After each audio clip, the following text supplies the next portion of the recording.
Shalom pagi bersama tuduhkan kepala. Tiada kata yang manis selain ucapan syukur pada Bapa di surga. Buat kasih anugerah-Mu yang begitu limpah, kami bagikan rasa seperti umat Israel berada di Goshen dalam lindungan Tuhan. Maka pada pagi hari ini sebelum kami mengadakan after life, kami mengadakan mesbah dan kami boleh naikkan pujian penyembahan, dan kami rindu untuk mendengarkan renungan firman Roh Kudus. Lembutkan hati kami, sucikan pikiran kami, dan pakai hamba sebagai alat-Mu, dan kami juga boleh naikkan doa syafaat kepada Tuhan. Haleluya. Amin. Shalom pagi. Mari sama-sama kita akan membuka firman Tuhan. Kisah Para Rasul pasal 8. Kisah Para Rasul pasal 8 ayat 4 sampai ayat 25. Kisah Para Rasul pasal 8 ayat 4 sampai 25. Filipus di Samaria. Mereka yang tersebar itu menjelajah seluruh negeri itu sambil memberitakan Injil. Dan Filipus pergi ke suatu kota di Samaria dan memberitakan Mesias kepada orang-orang di situ. Ketika orang banyak mendengar pemberitaan Filipus dan melihat tanda-tanda yang diadakannya, mereka semua dengan bulat hati menerima apa yang diberitakannya itu. Sebab dari banyak orang kerasukan roh jahat keluar roh-roh itu sambil berseru dengan suara keras. Dan banyak juga orang lumpuh dan orang timpang yang disembuhkan. Maka sangatlah besar sukacita dalam kota itu. Seorang yang bernama Simon telah sejak dahulu melakukan sihir di kota itu dan menaklukkan rakyat Samaria, dan serta berlagak seolah-olah ia seorang yang sangat penting. Semua orang besar kecil mengikuti dia dan berkata, orang itu ada kuasa yang terkenal sebagai kuasa besar. Dan mereka mengikutinya karena sudah lama ia menakjubkan mereka oleh perbuatan sihirnya. Tapi sekarang mereka percaya pada Filipus yang memberitakan Injil tentang kerajaan Allah dan tentang nama Yesus Kristus. Dan mereka memberi diri, mereka dibaptis baik laki-laki maupun perempuan. Simon sendiri juga menjadi percaya dan sudah dibaptis. Ia senantiasa bersama-sama dengan Filipus dan takjub ketika ia melihat tanda-tanda mukjizat-mukjizat besar yang terjadi. Ketika rasul-rasul Yerusalem mendengar bahwa tanah Samaria telah menerima firman Allah, mereka mengutus Petrus dan Yohanes ke situ. Setibanya di situ, kedua rasul itu berdoa supaya orang-orang Samaria itu beroleh Roh Kudus, sebab Roh Kudus belum turun ke atas orang pun di antara mereka, karena mereka hanya dibaptis dalam nama Tuhan Yesus. Kemudian kedua menumpangkan tangan di atas mereka, lalu mereka menerima Roh Kudus. Ketika semua melihat bahwa pemberian Roh Kudus itu terjadi oleh karena rasul-rasul itu menumpang tangannya, ia menawarkan uang kepada mereka serta berkata, berikan juga kepadaku kuasa itu supaya jika aku menumpangkan tanganku atas seseorang, ia boleh menerima Roh Kudus. Tapi Petrus berkatanya, binasalah kiranya uangmu bersama dengan engkau, karena engkau menyangka bahwa engkau dapat membeli karunia Allah dengan uang. Tidak ada bagian atas hakmu dan perkara ini, sebab hatimu tidak lurus di hadapan Allah. Jadi bertobatlah dari kejahatanmu ini dan berdoalah kepada Tuhan supaya ia mengampuni hatimu ini. Sebab kulihat bahwa hatimu telah seperti empedu yang pahit dan terjerat dalam kejahatan. Jauh simat, hendaklah kamu berdoa untuk aku kepada Tuhan, supaya kabarku jangan kiranya terjadi segala apa yang telah kau katakan. Setelah keduanya bersaksi memberitakan firman Tuhan, kembali mereka ke Yerusalem. Dalam perjalanannya mereka memberitakan Injil dan banyak kampung di Samaria. Kita melihat pada kisah firman ini, kita lihat seorang dia namanya Simon. Dikatakan dia melakukan sihir, dan dikatakan dalam masa sihir dia dikatakan dalam firman Tuhan pada ayat 10, semua orang besar kecil mengikuti Simon dan berkata, ada kuasa Allah yang terkenal sebagai kuasa besar. Yang sangat menarik, dia dikatakan dia memiliki kuasa Allah dan terkenal sebagai kuasa benar. Kita hidup di akhir zaman ini, banyak nabi-nabi palsu, guru-guru palsu dengan gaya-gayanya menyihir. Mungkin sihir tidak seperti zaman dulu, tapi sihir yang sekarang modern itu memaksa kehendak diri sendiri atau seseorang, memaksa kehendak diri sendiri kepada seseorang. Itu bagian sihir yang terjadi pas saat ini. Apakah yang dilakukan sedang Roh Kudus atau bukan? Kalau kehendak Roh Kudus beda. Kalau kehendak Roh Kudus beda. Tapi memaksakan kehendak diri sendiri atas seseorang itu seperti mirip dengan seperti Roh Kudus. Ya, hati-hati.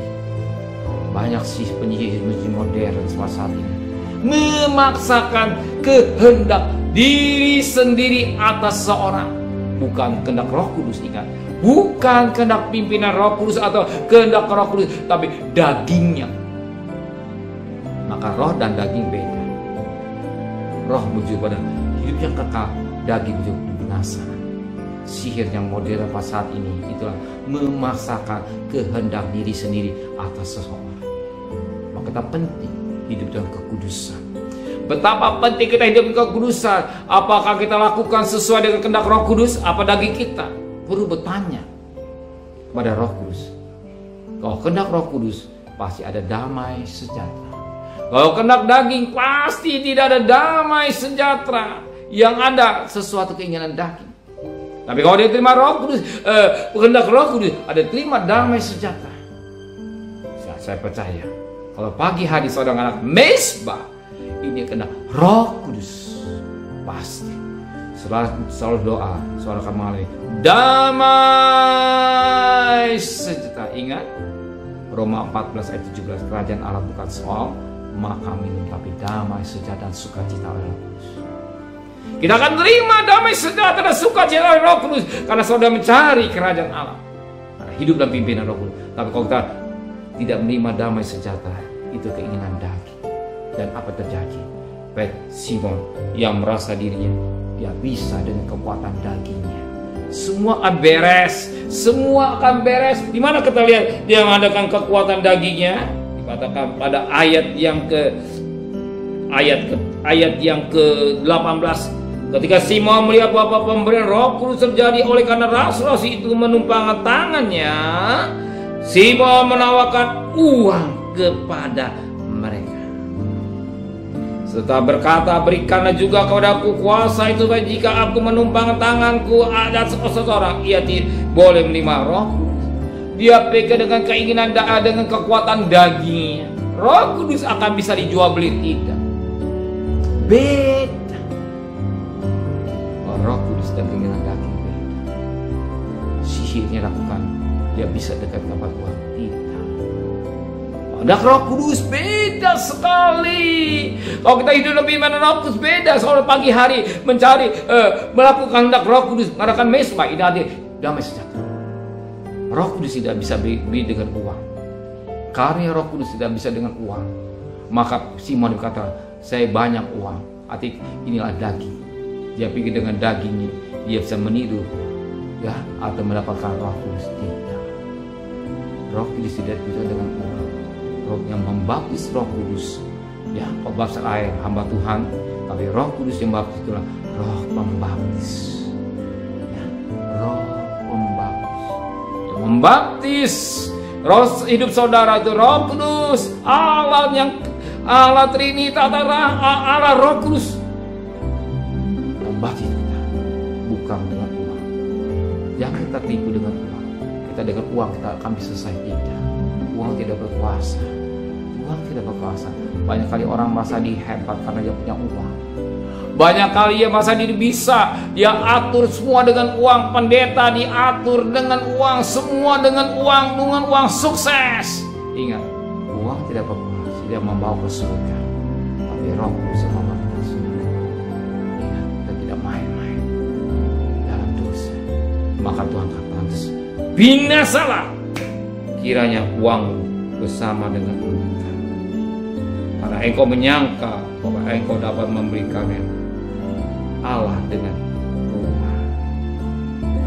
Karena Allah tidak bisa dengan uang. Kita butuh Roh Kudus membimbing kita, supaya kita hidup dalam kekudusan. Main-main dalam pimpinan daging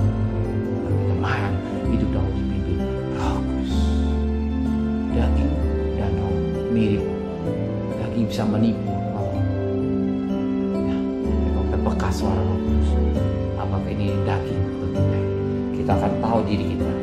Apa saya lakukan, keinginan daging atau apa? Kita tahu sendiri. Kalau saudara kita bisa, damai sejahtera. Coba memaksakan kehendak diri sendiri atas seorang itulah sihir modern. Memaksakan kehendak saya, katanya, atas diri saya dan kemauan saya kepada saudara. Dan kehendak Roh Kudus beda. Mau hidup dalam pimpinan Roh Kudus beda. Hidup Roh Kudus membawa kita untuk menyalibkan daging. Roh Kudus membawa kita hidup dalam kekudusan. Gak mungkin Roh Kudus membawa kita hidup dalam kenajisan. Pasti perkara-perkara yang suci. Amin. Perkara yang suci. Saudara pagi hari mengadakan misbah. Kalau hidup dalam pimpinan Roh Kudus. Amin. Benar Bapa di surga, biar kami mau hidup pimpinan Roh Kudus. Jangan kami bermain sihir, itu melakukan kehendak diri kami, keinginan daging kami, untuk memuaskan daging kami. Tapi kami hidup dalam pimpinan Roh Kudus. Kembalikan kami sepagi dan tubuh yang sehat. Berkati Bapak Presiden, Wakil Presiden, para Menteri, para Gubernur, para Bupati, para Wali Kota, para Camat, para Lurah, para RW, para RT, para medis, para laman, para TNI, para Polri, bahkan mereka bekerja sama pelihara keluarga mereka semua. Hikmat yang kau berikan secara khusus dan pemerintah sebagai wakil Allah, dan Tuhan kembalikan dan pandemi bisa menjadi endemi secepat mungkin, dan ekonomi negara kami tetap diberkati oleh Tuhan. Sedang terkasih, terimalah berkat nikmat dari Allah Bapa, cinta kasih sayang dari Tuhan Yesus Kristus, dan berkat Roh Kudus nyata saudara hari ini sampai Maranatha Tuhan Yesus datang. Yang cinta Dia katakan amin. Tuhan memberkati.